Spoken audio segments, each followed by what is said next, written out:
Salutare! Și uite, așa am revenit cu a doua misiune. Avem aici o bijuterie de motoretă și să începem misiunea. Va trebui să reușim noi să ajungem acolo în caz. Da, ne vor da ei niște ponturi.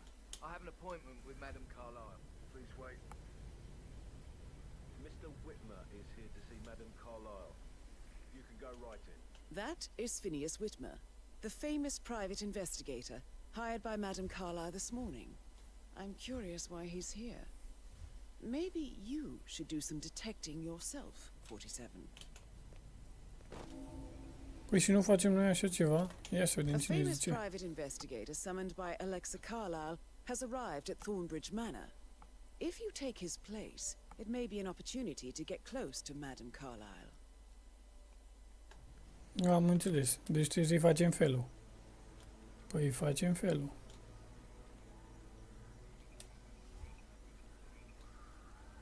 Hai, prieten, așa, mișcă-te, mișcă-te.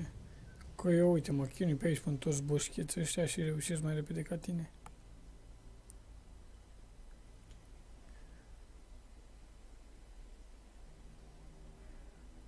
Ce a făcut, mă? A obosit. Notează că spași a făcut.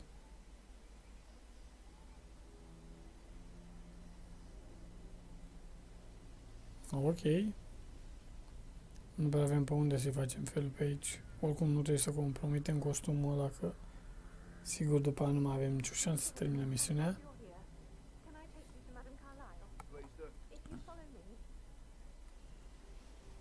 Ok.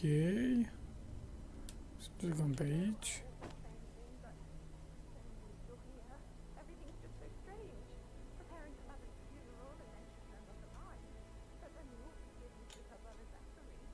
Mamă, cât a palat. Bă.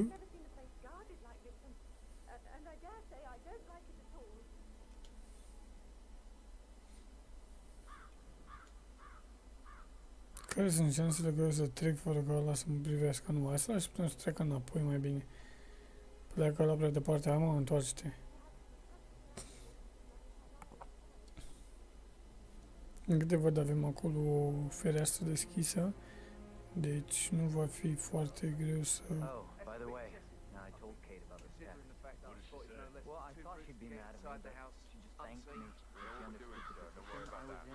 Ce facem, mă? Le faci o plecăciune?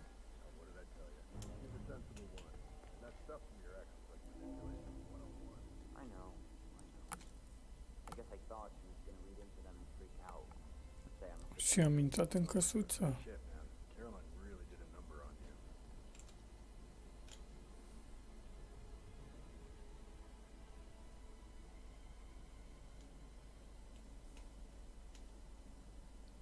Se pare că va veni aici la noi. Acum e moment.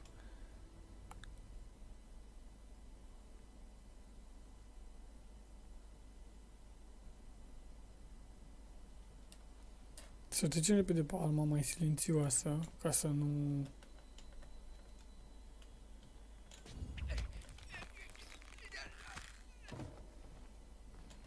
Îi luăm costumul. Dă-i un B. Și prietenul meu rămâi aici, pare mi se că ești în siguranță. Glumesc, da. Ia să vedem, trecem aici. Poziția mortului. A great tragedy has fallen upon us, and I need a quick resolution, handled with absolute discretion. Results and discretion are my speciality. Very well. I suppose you will want to start at the crime scene. In my experience, a thorough examination of a potential crime scene is half the job done. Good. Fernsby will take over from here. I am Mr. Fernsby, the butler. Madame Carlyle has asked me to assist you in any way possible. Mr. Whitmer, I understand that you've traveled from London. Would you care for some refreshments? Or do you prefer to go straight to Mr. Zachary's sleeping quarters? Normal că mergem direct să vedem cadavrul. As you wish. If you'll follow me, sir. Mamă, nu știu ce are jocul ăsta cu urmăritul, dar ăștia abia se mișcă.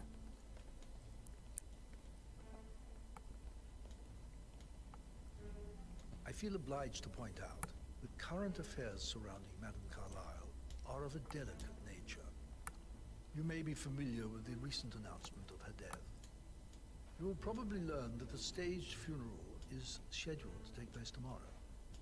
Madame's children were not informed until this morning that their mother was in fact not dead at all. So please bear with them if they seem affected by the rather unusual situation.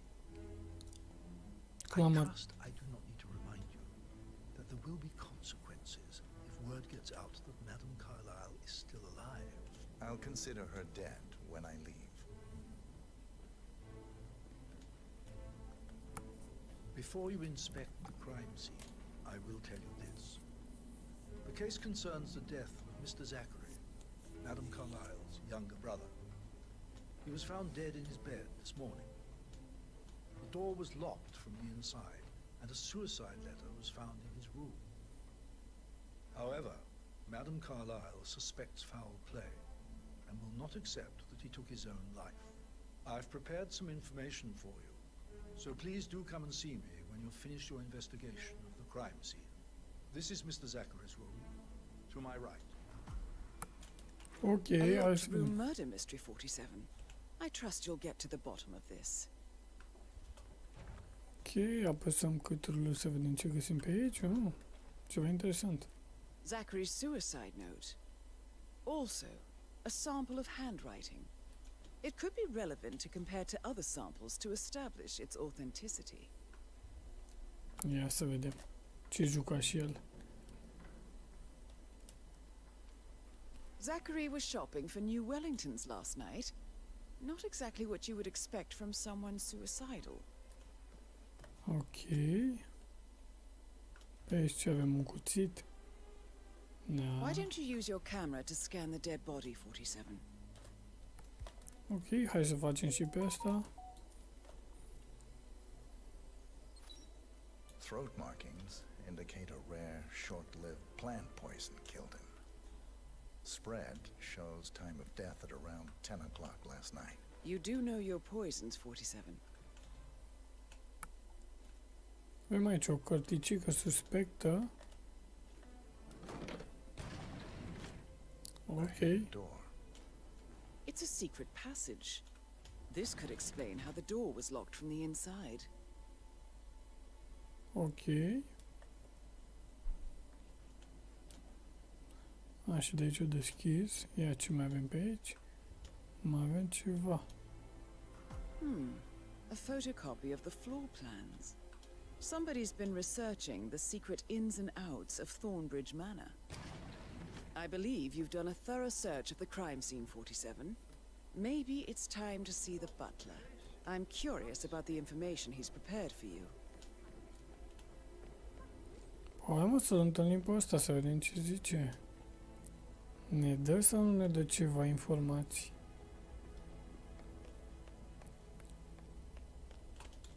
Mr. Fernsby, I'm done with the crime scene. Did you establish a time of death? Zachary died around 10 o'clock last night. That means the staff were off duty. And Madame Carlyle and her security didn't arrive until this morning. That leaves Madame's family and myself as the only persons here when he died. And before you ask, no, I do not have an alibi. I was alone in my office at the time of death. Here's the material that I prepared for you. It's a list of the possible suspects and their quarters. Hopefully that will help you keep track of your findings. Please come and see me when you've solved the case, and I will take you to Madame Carlyle. Păi ia mă This să is vedem cine a very dat. useful information, 47. Am înțeles.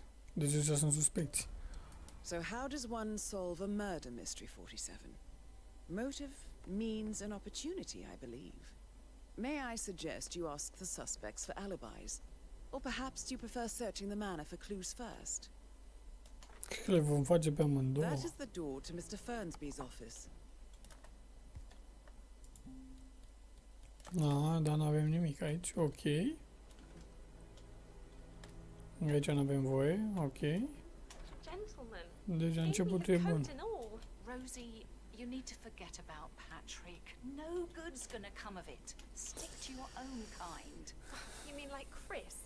Hai treated mă, me like terminați shit. odată să All he încep și wanted eu. to do was play his stupid video games, never any romance. I deserve romance. Hello there. Rosie, tell me what you did last night. I'm in trouble, aren't I? I spent the evening with Patrick. We met after dinner and I went home at 1 in the morning. He said he needed someone real to talk to. When he looks at you, it makes you feel like the center of the universe. Like a real princess. But now he just ignores her. Well, he's under a lot of pressure. He's an idiot. That's what he is. Da, interesant. Did Hai you să notice vedem. anything out of the ordinary? Any strangers outside the house? No, we saw no one outside. Except Patrick's mother, Emma. We were sitting on the bench behind the greenhouse talking when she came out and we had to hide. You won't tell her about me and Patrick, will you? She'd insist Madame Carlyle fire me. I'm sure of it. Too right she will. She's always going on about how things will change once she's in charge of Thornbridge Manor.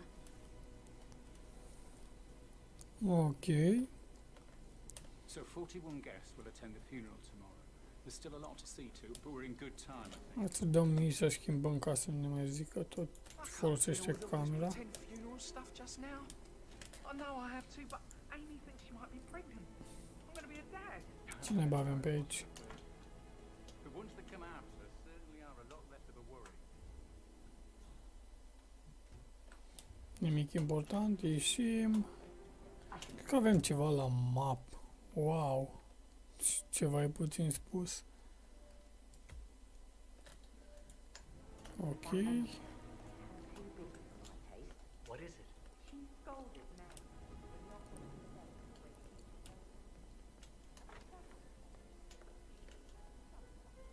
Aici l-avem pe domnul cu pianul, care dacă nu mă înșel e și el suspect. Domnul cu pianul. Mamă, asta până nu termină de cântat. Aleu, trebuie să stau să ascult toată melodia asta acum? Hai că revin mai încolo. You have a way with words, Stan. Ia să vedem, poate găsim pe altcineva între timp. Ah, uite. Alt participant. Gregory Carlyle, can you tell me where you were yesterday evening? Oh, you're wondering about my alibi, Mr. Detective? Normal. Well, I left Thornbridge around 8:30 for a pint with Edward. I wish I hadn't. Quiz night at the inn. On the other hand, staying here with Zachary, my obnoxious sister, and the wife sporting another one of her headaches would have been a fate worse than death. The short of it, Zachary was very much alive when we left. I stayed for the last shout and I was back here just before midnight. Anything else you want to pry from my intricate intellect? Tell me Normal. about Zachary. Zach? Huh. Such a sad old sod. A bit heavy on the bottle. But who could blame him?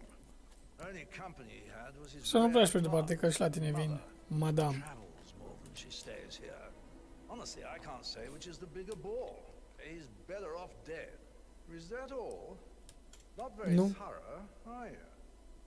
Anything else you'd like to tell me? Nothing really. I'm just enjoying the show.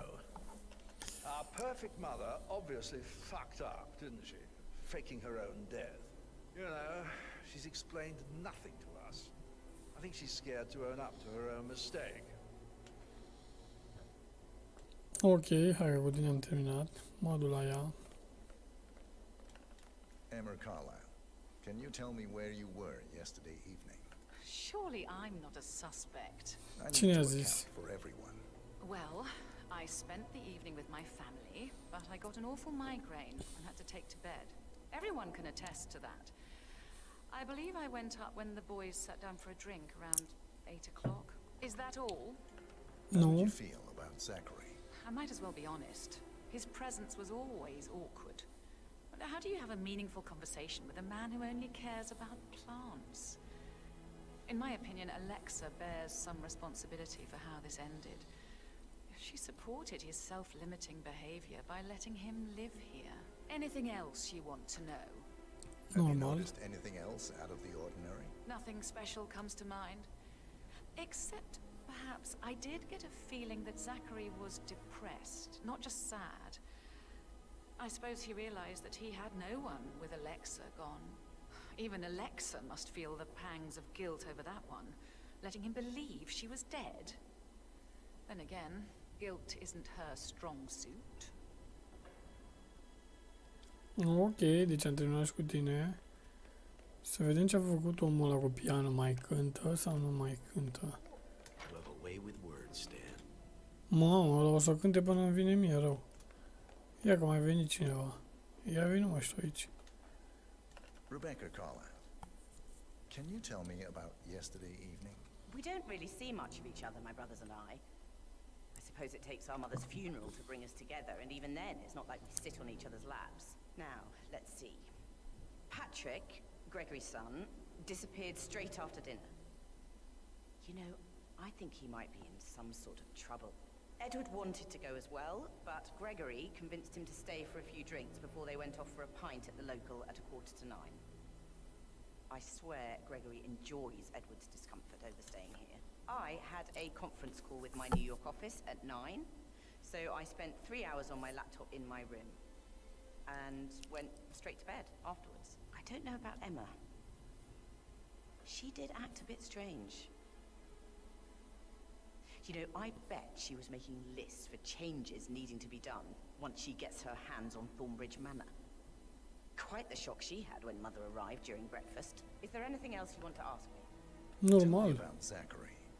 Did he act strange last night? You know, now you mention it, he was a lot more chatty than usual. He wanted to know about my connections in the publishing business. Apparently, a friend of his is writing a book, which strikes me as very peculiar. I didn't think he had any friends. Is that everything, Mr. Whitmer? Nu, nu, nu chiar. Anything else you feel like mentioning? I may be wrong, but I saw Mr. Fernsby, the butler, leave Zachary's room early this afternoon. And he seemed a bit startled when he saw me in the hallway. It's probably nothing. Oh, and one more thing. Please be kind to Edward. He can only take so much. Is there anything else you want to ask me? Nu cred că nu mai pot. Deci, am rezolvat 3. Mai am pe asta cu piano. Ha, mă, bine că terminași. He, unde fugi Professor prietenaș? Edward Carlisle, can you tell me your whereabouts for last night? Oh, yes, this dreadful business with Zachary.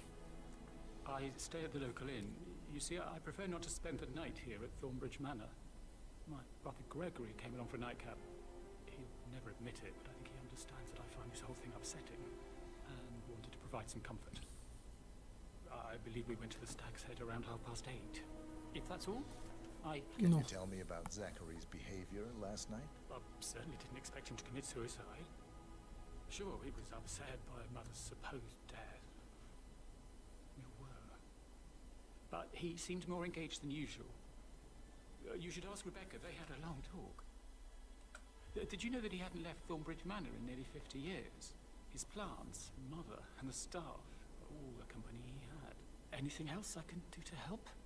Did you notice anything else out of the ordinary? You mean apart from the fact that we came here to bury our mother and she shows up alive and kicking? Uite, siglă Zachary șmecheră. found dead in his bed this morning, or perhaps that the planned funeral is still taking place and I have to do the eulogy. And Mother will surely have strong opinion on it afterwards. I can't breathe. Excuse me. Da, deci cu ăsta am terminat. Am interogat. Deci ăsta nu. Nu. Mai avem decât 3 suspecți. Ok. Hai să revenim un pic la... La. Unde ne suntem noi aici? Aici, la biroul lui Mr. Valet. Bă, mă duc bine, mă? Nu, trebuie în partea asta alta, că nu mă înșela. Hai că cred că alerg pe aici de-mi vine rău. Sunt bine, mă, sau nu sunt bine? Aia sunt o la ei, nu sunt bine.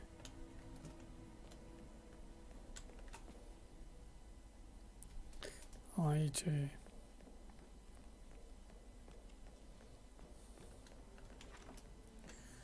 Deci, ușa asta nu ne dă voie să o deschidem. Hai să improvizăm. Ce avem de pe aici? Fake funeral tomorrow. Zachary found dead upstairs. Cine bere acolo? O sabie? Never thought of it that way. Oh God, it's Nu such a big cred. responsibility having a baby. I have to protect it, right? How do you even do that? I can't do that. You'll be fine, Robbie. Kids are great. Făină, Tell you what Emma did when she arrived. Tell me. o butelie. Saw her on She never misses a step. Gossiping and work both. The headache from all the decisions. I mean, pram or stroller, comforter or not. Should I ask her to marry me? What if she says no? Să-i dăm mare bucată lui asta.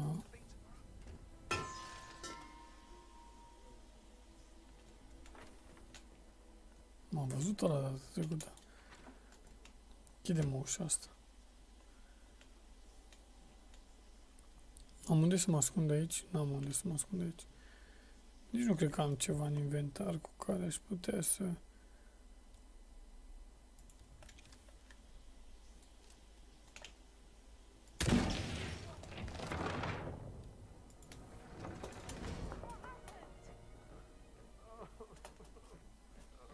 Ok, să sperăm că am scăpat de aceea.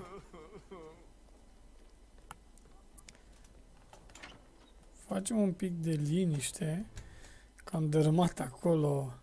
Trebuie să mai discutăm cu unul, dar nu știu unde naiba e. Aici, cred că la librărie. Pac tot înainte și în capăt de tot. Facem stânga.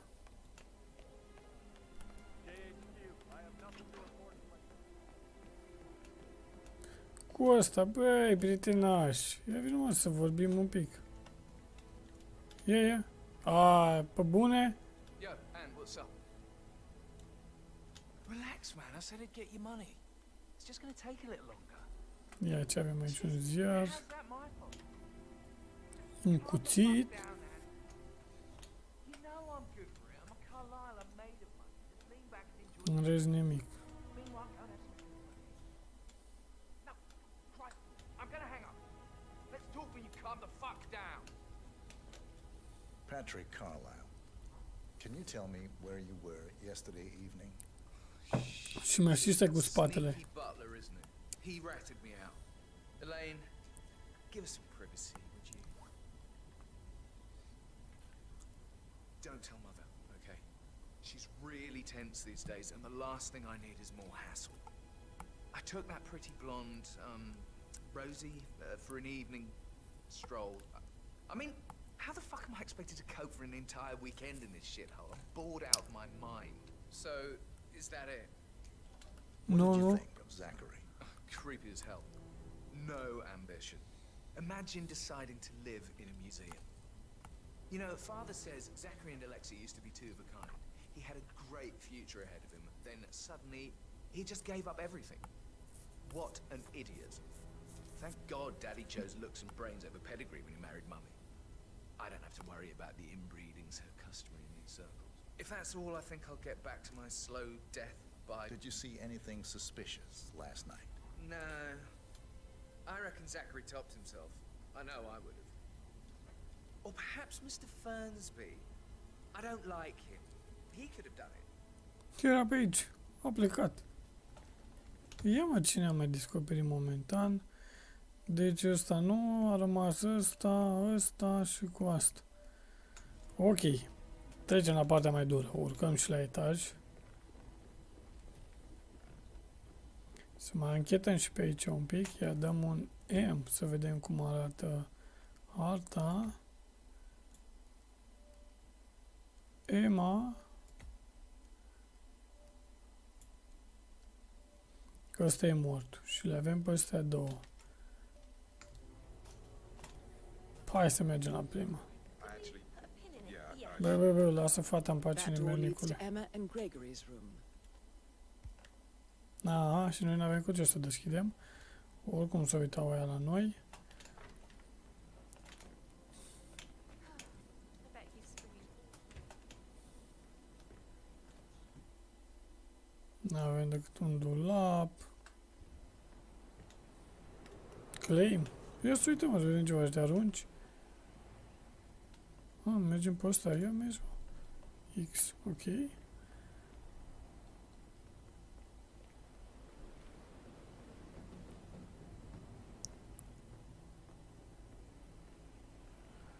I am coming.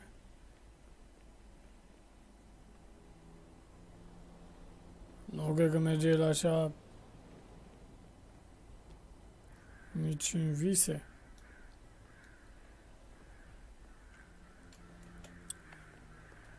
Hai, prietena, hai să verificăm asta.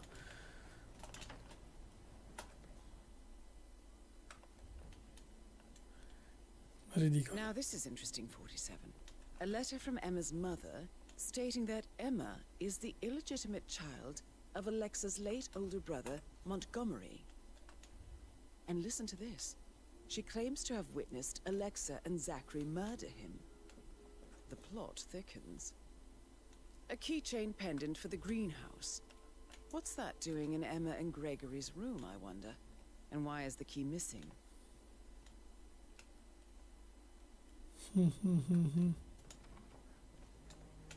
Ok, hai să vedem pe asta altă. Deci am fost la asta, ăsta e decedatul. Și la Rebecca trebuie să mergem.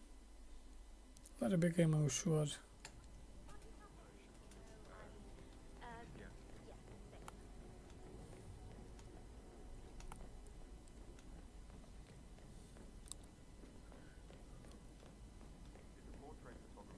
That is the door to Rebecca's room.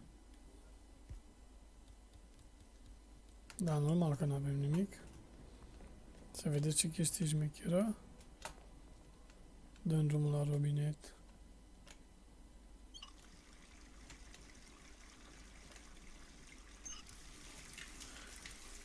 Și îl trezește pe Mr. Muscolo din partea de altă să găsește să vină aici să facă că ăsta dici de lângă n-aude.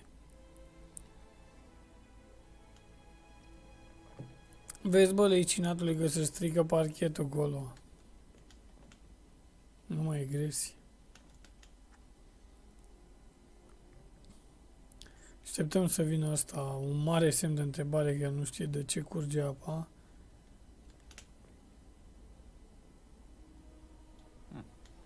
Okay.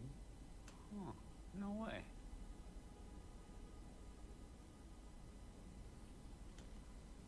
O să intre să le aud.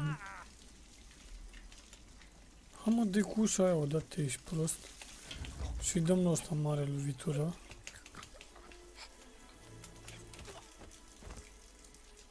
Mai umplu de sânge nemernicule. Și îl băgăm în dulap.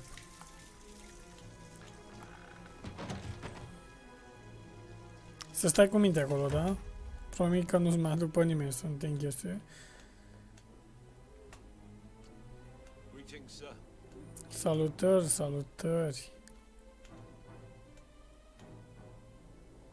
Dacă vedeți, avem unul pe hartă care se va duce la geam. Intrăm frumos. Închidem. Dăm ce? Nu. Dăm I, schimbăm arma.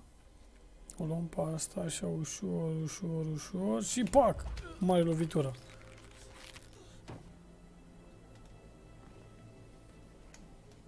Lola, a căzut ceva acolo, o să ne uităm imediat.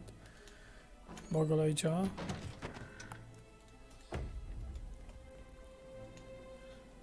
căzut pistolul, ne trebuie pistolul. Ia ce avem pe aici. Sticlă de cola. Niște mere. Laptop.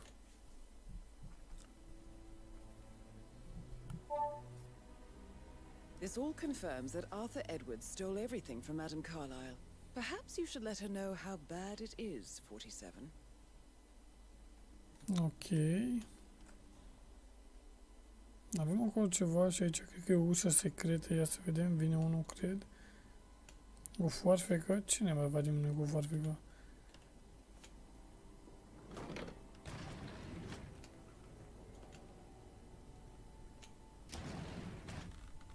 Și aici avem. Trage ăsta cu ochiul. Ok, bă, dar nu mai... Aici unde ne batem aici? Hai zice că e în baie. Dacă se uitau la vedea direct cum îi fac bucata lui ălalt. Ce nu mai avem nimic? Mai avem ceva pe aici? Nu, un dulap. Open.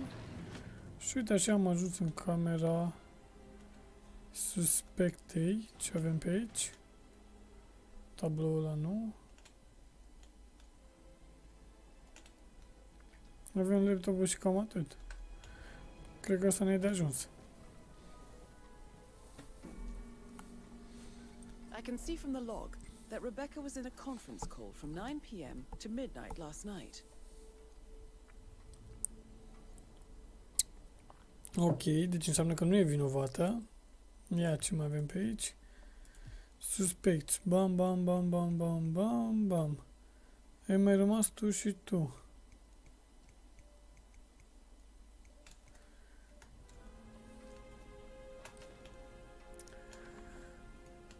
Păi să vedem. Aici nu prea mai avea ce să facem.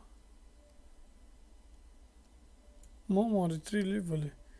Va trebui să coborâm la nivel 0. La nivel 2. Aici avem o chestie. La nivel 2, dar nu știu dacă ne lasă să urcăm. Pare mi se că nu ne lasă.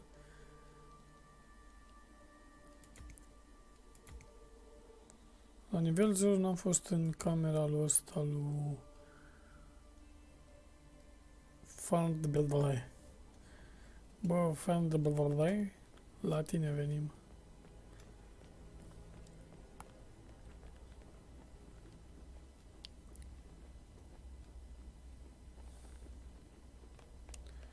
Ok, deci ăsta pe aici parcă era. Lui ăsta care am dat cu butelia. Dacă pare tot ok, ia să vedem ce avem aici. Painkillers. Lethal if you use enough of them. But not the poison used to kill Zachary. Of course, Madame Carlyle doesn't know that. Are you considering to frame the butler, 47? Zachary's diary. This is big. He was about to confess to the world that he and Alexa murdered their older brother Montgomery 46 years ago. And apparently, Mr. Fernsby helped make the murder look like an accident.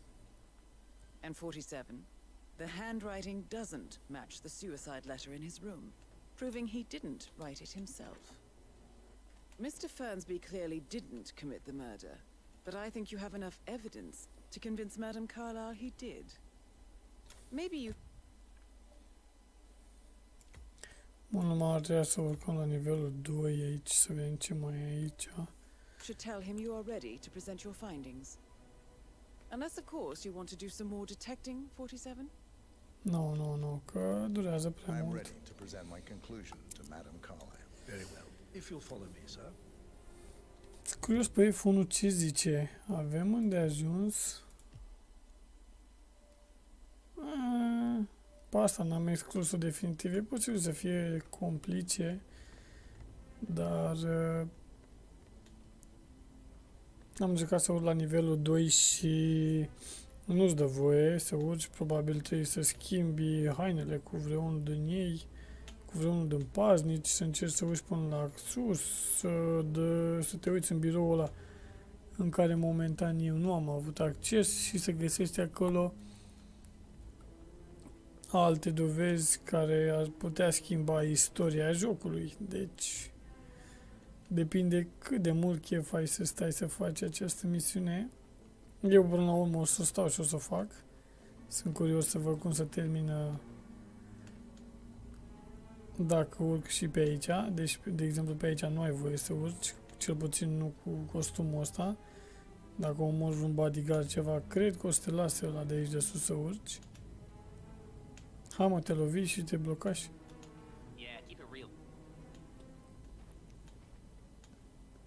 Pare mi se că aici trebuie noi să ajungem, ia să dăm un M.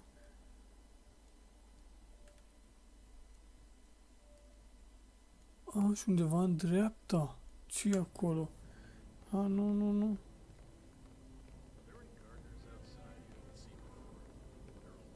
This is Madame Carlyle's office. Please step inside. Ia stai, mă, că mai zice că e Your ceva detective pe... skills have gained you access to the Lion's Den, 47. Now, go claim your reward. So, Mr. Whitmer, you've reached a conclusion. Sunt curios ce era pe ușa aia. Păi nu luăm noi un loc? Luăm un loc. Please, go ahead. Zi, mă! Mr. Fernsby killed Zachary. Fernsby? Oh, you've got that wrong. He would never do such a thing. He is the most loyal man I have ever met. I found pills in his office that matches the poison that killed your brother. Furthermore, I found Zachary's notebook, half burned, in Mr. Fernsby's fireplace. It showed that Zachary intended to publish a written confession to a murder the two of you committed nearly 50 years ago. The murder of your older brother, Montgomery. That's outrageous. We did no such thing. No need to feign innocence. I know a killer when I see one, and my discretion is assured. The papers also described how Mr. Fernsby helped you stage the murder of Montgomery as an accident.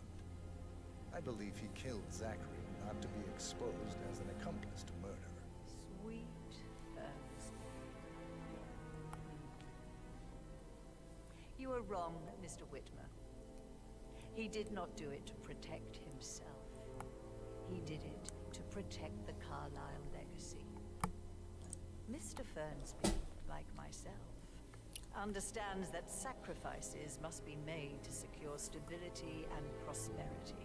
Mr. Whitmer, I'd appreciate it if your findings never leave this room. Normal. I understand Fernsby's actions, and there is no need for them to have more consequences than they already have.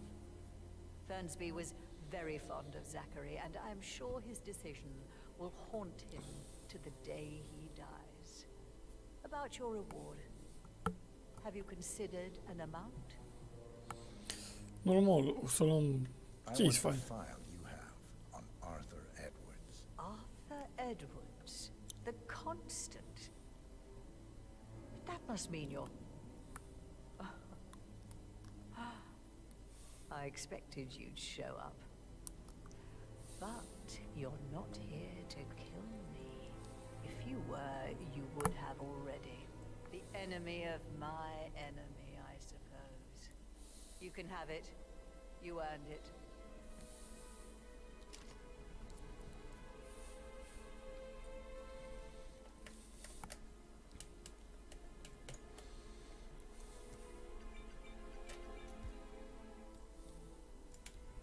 The file you want is in the safe. How are you, Good sir? hunting. I need some privacy. Thank you. Țarul. Am luat dosarul, am murit că am făcut o misiune greșită, ieșim după ea afară și încercăm să-i șoptim ceva la ureche. O împingem și o eliminăm, n-am încercat asta. Mission complete. Well done, 47. Acum deja am început să pierdem legătura. S-ar putea să fiu un pic vinovat pentru ceea ce am încercat. Că nu știu dacă vor da aia vina pe mine sau nu. Să vedem dacă reușim să și ieșim din chestia asta. Dacă nu dați Q pur și simplu și omorâți acolo, nu trebuie să mai cărați nicăieri, pur și simplu lăsați. Eu am zis să încerc și cu aruncatul, văd că a reușit. Acum, în momentan văd că nu s-a alarmat nimeni, deci totul e ok. Trebuie doar să părăsim casa. Unde a căzut aia? A căzut mai sus. A, na. Ăștia dacă caută, cred că în mod normal am putea să o luăm și pe drumul principal. Da, nu mai stau să mă complic. Oricum motoreta mea e mai acolo.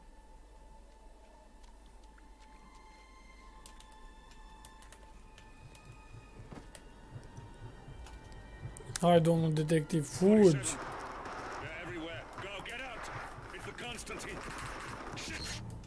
Ăla nu știu despre ce zice vorbe el acolo, că aproape mi-am terminat misiunea.